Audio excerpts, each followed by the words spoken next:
नाउज़बिल्लाह जी, stage ड्रामे का तो मैंने कभी सोचा ही नहीं है। तो स्टेज पे क्यों आपने रिएक्ट किया, शॉक लगा आपको? शॉक लगा इनके स्टेप देख के। मुझे आई थिंक 10 ईयर हो गए हैं और मैंने क्लासिकल परफॉर्मर हूँ अभी तक। मेरा जो आगाज़ है ना वो मॉडलिंग से शुरू हुआ है। क्या आप समझती हैं कि क्लासिकल ड्रामे में फ्यूचर है? ये क्लासिकल जो आप कर रही हैं डांस, इसमें फ्यूचर है आपका? हमारी यहाँ पे कुछ ऐसी फनकारा थी जो अपने आर्ट के हवाले से नज़र आती थी, उनमें से मैं भी एक हूँ, कोशिश करती हूँ। मुझे फिल्म की बहुत ज़्यादा ऑफर्स हुई हैं, लेकिन मैं कुछ ऐसी मूवीज़ करना चाहती हूँ जिसमें स्टोरी हो जो हमारे बच्चे बूढ़े सब लोग देख सके, पूरी फैमिली उसको देख सके। मुझे ऐसा लगता है कि जो आर्ट है, अगर उसको आर्ट को आर्ट के मुताबिक किया जाए तो वो सुपरस्टार है। अगर उस आर्ट के अंदर आप गन करेंगे तो ख़त्म है। बिस्मिल्लाहिर्रहमानिर्रहीम, मैं हूं बाबर बेग और आप देख रहे हैं ABHD TV और मेरे साथ हैं नमरीन भट्ट। नमरीन भट्ट से बात करेंगे, उनसे पूछेंगे। नाम इनका बड़ा मुश्किल है, लेकिन हालांकि हमने साथ इनको मिलते हैं, शोबिज़ में हैं, काम करते हैं, लेकिन इनका नाम बड़ा मुश्किल है। पहले से पूछेंगे इन्होंने मुश्किल नाम क्यों रखा है। जी अस्सलाम वालेकुम। जी, ये मेरा नाम मेरी मदर ने रखा है। प्यार से मुझे नमरीन कहती थी। प्यार से नमरीन कहती थी, वैसे क्या कहती थी? निमो। निम्मो। अच्छा निम्मो, ये बताएं कि शोबिज़ में कैसे आना हुआ, कितनी देर हो गई आपको शोबिज़ में? मुझे काफ़ी आई थिंक 10 ईयर हो गए हैं और मैंने क्लासिकल परफॉर्मर हूँ अभी तक, और इंशाल्लाह नेक्स्ट टाइम आप मुझे देखेंगे मूवीज़ या ड्रामों में देखेंगे। मेरा जो आगाज़ है ना वो मॉडलिंग से शुरू हुआ है। मैंने खावर भाई जो बहुत अच्छे हमारे यहाँ के फ़ोटोग्राफ़र हैं, उनसे मॉडलिंग का आगाज़ किया। उसके बाद फिर परफॉर्मेंस की, और डांस का तो पहले से ही शौक़ था, लेकिन उसको सीखने के बाद किया। आई थिंक मैंने क्लासेस ली हैं और फिर मैंने PTV से आगाज़ किया, जिसमें मैंने 7 रागों को बयान किया। वहाँ से मुझे बहुत शोहरत मिली और अभी तक आपके सामने परफॉर्मेंस करती हूँ। क्या आप समझती हैं कि क्लासिकल ड्रामे में फ्यूचर है? ये क्लासिकल जो आप कर रही हैं डांस, इसमें फ्यूचर है आपका? क्यों नहीं, अल्लाह की रहमत होनी चाहिए। और जो मैं शायरी को बयान कर रही हूँ वो तो 2 साल का बच्चा क्या 100 साल का बाबा भी देख सकता है। आई थिंक जो मैं अज़ा की शायरी को बयान करती हूँ, और जो अज़ा की शायरी को बयान करते हैं वो इस पाकिस्तान में क्या ना कि पूरी दुनिया में, वर्ल्ड में कह सकते हैं। जैसे हमारी यहाँ पे कुछ ऐसी फनकारा थी जो अपने आर्ट के हवाले से नज़र आती थी, तो उनमें से मैं भी एक हूँ, कोशिश करती हूँ। मेरी काविश मेरा नाम है। मेरी जो काविश है वो मेरी इज़्ज़त है, और मेरी जो काविश है वही मुझे मेरी कामयाबी के बुलंदियों पे लेके जाएगी इंशाल्लाह। आज आप फिल्म अवार्ड शो में आई हैं, तो आपको फिल्म की ऑफ़र नहीं हुई या आप खुद फिल्म की तरफ गई नहीं?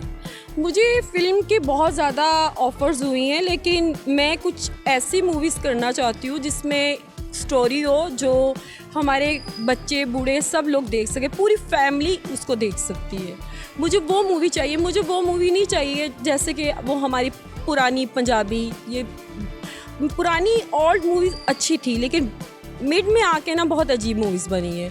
ऐसी मूवी नहीं करना चाहूँगी। हाँ, मौला जट मूवी है, बहुत अच्छी बनी है और उसको लोगों ने बहुत अप्रिशिएट किया, लाइक किया, और मैं भी करती हूँ। इस तरह की अगर कोई मूवी बनेगी या कराची से कोई ऑफ़र आई तो ज़रूर करूँगी। ज़रूर करेंगी, ठीक है। तो अभी आप स्टेज ड्रामा या कोई और चीज़ ऐसी परफॉर्मेंस कर रही हैं? नाउज़बिल्लाह जी, स्टेज ड्रामे का तो मैंने कभी सोचा ही नहीं है। हाँ, मैं जब भी हमारे ये अलहमरा या किसी भी जगह पे सूफ़ी कलाम या क्लासिकल परफॉर्मेंस या पंजाबी, जैसे मैंने अभी नगमा, हमारी जो बहार बेगम थी और नगमा जी और निशो बेगम, इस तरह के इनके गानों पे मैंने अभी परफॉर्मेंस किया है। और नगमा जी के लिए मैं यहाँ उनके लिए आई थी। वो तो एक लेजेंड हमारी स्टार है। मैंने उनके गानों पे परफॉर्मेंस करके काविश की है। आप बताएं आपको कैसी लगी मेरी ये काविश? नहीं, अच्छी काविश है, आपकी अच्छी कोशिश है और आप कामयाब रही हैं किसी हद तक, लेकिन ज़िंदगी आगे बढ़ने का नाम है। मैं ये चाहता हूँ कि देखें आपका जो स्ट्रक्चर है, अगर आप शोबिज़ में आप आ गई हैं तो फिर जब आप आ ही गई हैं तो फिर आप कुछ करें, ज़्यादा से ज़्यादा करें। कुछ यही करूँगी, मूवीज़ करूँगी। ड्रामाज हमारे बहुत अच्छे आजकल बन रहे हैं, उसकी मुझे 1-2 लोगों ने ऑफ़र की है। बहुत अच्छे डायरेक्टर है, प्रोड्यूसर है, और इंशाल्लाह कमिंग सून आप मुझे उन्हीं में देखेंगे, या तो मूवीज़ करूँगी या ड्रामा करूँगी, लेकिन कुछ करूँगी। आपकी जैसा आप सोच रही हैं ऐसा मैं भी सोचती हूँ। तो स्टेज पे क्यों आपने रिएक्ट किया, शॉक लगा आपको? शॉक लगा इनके स्टेप देख के। आप परफॉर्मेंस कर सकते हैं लेकिन उसमें रोमांस की कुछ हद होती है, लेकिन इन लोगों ने वो चीज़ें क्रॉस कर दी है, इसलिए मैं इन चीज़ों से बहुत दूर हूँ। मुझे ऐसा लगता है कि जो आर्ट है, अगर उसको आर्ट को आर्ट के मुताबिक किया जाए तो वो सुपरस्टार है। अगर उस आर्ट के अंदर आप गन करेंगे तो ख़त्म है, आप एक आर्टिस्ट नहीं हो। क्योंकि आर्टिस्ट हमेशा जो होता है ना वो आर्ट की इज्जत करता है। आपको नहीं लगता कि स्टेज ड्रामों में लड़कियां जो डांस कर रही हैं वो अच्छा नहीं है, या वो फ़न के मुताबिक नहीं? जो भी कर रही हैं ठीक कर रही हैं, लेकिन जो ठीक नहीं लग रहा सबको उसको ठीक कर ले बस। तो अगर वो सब ठीक हो जाता है तो फिर आप ही स्टेज पे आ जाएंगे? इंशाल्लाह अगर मुझे उसी स्टेज पे परफॉर्मेंस का मौका दिया जाए तो मैं ज़रूर करूँगी। फारिग टाइम में क्या करती हैं आप? मैं फारिग नहीं होती, फारिग होती नहीं आप? इसलिए कि मैं परफॉर्मेंस करती हूँ। मेरा माशाल्लाह अभी मेरा एक परफॉर्मेंस ख़त्म नहीं होती तो मुझे दूसरे चैलेंज से कॉल आ जाती कि आपने क्लासिकल या ये वाली परफॉर्मेंस तैयार करनी है, तो मैं फिर बस उसी में रहती हूँ। तो माशाल्लाह जब से मैंने ये ज्वाइन किया, अभी मुझे टू मंथ हो गया, मैं बाहर चली गई थी और 4 इयर्स के बाद दोबारा आई हूँ मैं इस फील्ड में। तो तब से लेके अब तक डेली शोज़ कर रही हूँ। बाहर कहाँ टाइम गुजारा? बाहर मैंने अपनी फैमिली के साथ टाइम गुजारा। बस वो जो कहते हैं ना, दिल नहीं किया, बहुत काम किया था तो मैंने कहा चलो थोड़ा सा रेस्ट मारो। अच्छा, यहाँ लड़कियाँ आती हैं, लड़कियाँ अपनी जगह बनाती हैं, फिर बहुत सारी आप तरह जो खूबसूरत लड़कियाँ होती हैं अचानक वो गायब हो जाती हैं, पता चलता है जी उनने शादी कर ली है। तो आपका क्या इरादा पक्का है कि आप कुछ बन के तो फिर लौटेंगी, या करती रहेंगी, या शादी के बाद भी करती रहेंगी, शादी करके गायब हो जाएंगी? देखना, मैंने किसी को लूटना नहीं, मैंने अपने काम से, अपनी मेहनत से अपना नाम बनाना है, और जो मेरी मेहनत से जो पैसे मिलेंगे वो मुझे रिस्क हलाल लगते हैं। ना कि आप किसी की पैसों पे नज़र रखें, उससे बेहतर है कि आप अपने आप को बेहतरीन बना लें कि पैसा खुद आपके पीछे आए। तो मैं एक मज़दूर बंदी हूँ, मेहनत करने वाली, तो जो अल्लाह ताला दे रहा है अल्हम्दुलिल्लाह मैं खुश हूँ। नहीं, आप मज़दूर बंदी हैं, आपकी ड्रेसिंग इतनी महंगी है, आपका मेकअप इतना महंगा है, आपकी ज्वेलरी इतनी महंगी है, तो इस मुश्किल और महंगाई के वक्त में कैसे आप सर्वाइव कर रही हैं? देखिए जी, इसमें कुछ हमारे घर के अखराजात होते हैं, कुछ हमारे जो शोज़ होते हैं, माशाल्लाह मेरे तो खैर माशाल्लाह अल्हम्दुलिल्लाह डेली होते हैं, उसमें फिर अपनी ज्वेलरी के भी पैसे निकालते हैं, उसमें फिर अपने कपड़ों के भी निकाले जाते हैं, और जो बिल है ना आपको पता है आजकल कितने बड़े बड़े बिल आ रहे हैं, वो भी देने होते हैं, तो फिर सारी चीज़ें साथ ही लेके चलनी पड़ती हैं। बिल बड़े क्या मतलब, बिल का साइज़ बड़ा हो गया या अमाउंट बड़ी हो गई? बिल तो हमेशा ही 1 लाख आता है, या 1 लाख आता है, या 50,000 अब सर्दियों में आ रहा है, तो मैं इससे बहुत ज़्यादा प्रॉब्लम में हूँ। मेरी तो इल्तिजा है कि इसको कम किया जाए। अच्छा, तो ये जो मॉडलिंग है ये जारी है या रुक गई है? नहीं, मैं मॉडलिंग स्टार्ट कर रही हूँ फिर दोबारा जी इंशाल्लाह। पोर्टफोलियो मैंने बनवा लिया, और अब कमर्शियल्स पहले भी किया करती थी, स्टिल शूट।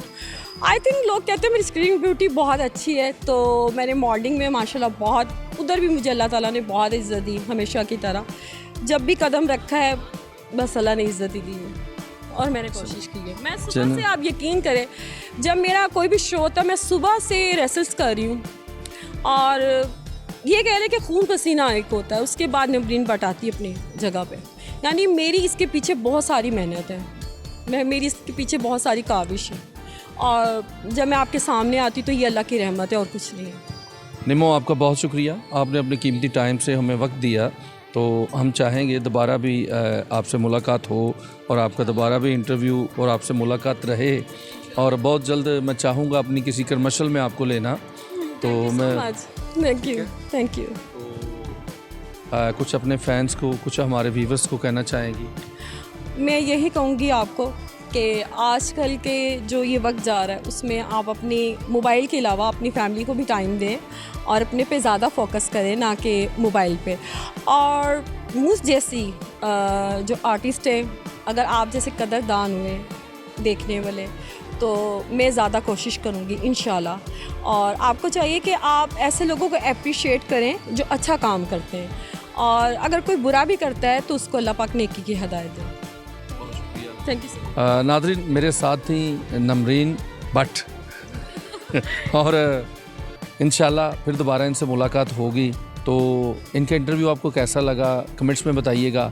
अगर आप इनका दोबारा इंटरव्यू चाहेंगे हम दोबारा करेंगे, जो बातें आप कहेंगे वो पूछेंगे, वो बातें इनसे करेंगे। इसके साथ ही मैं इजाज़त चाहूँगा, फिर आपके साथ मिलूँगा किसी नई वीडियो में। तब तक इजाज़त दीजिए। पाकिस्तान जिंदाबाद।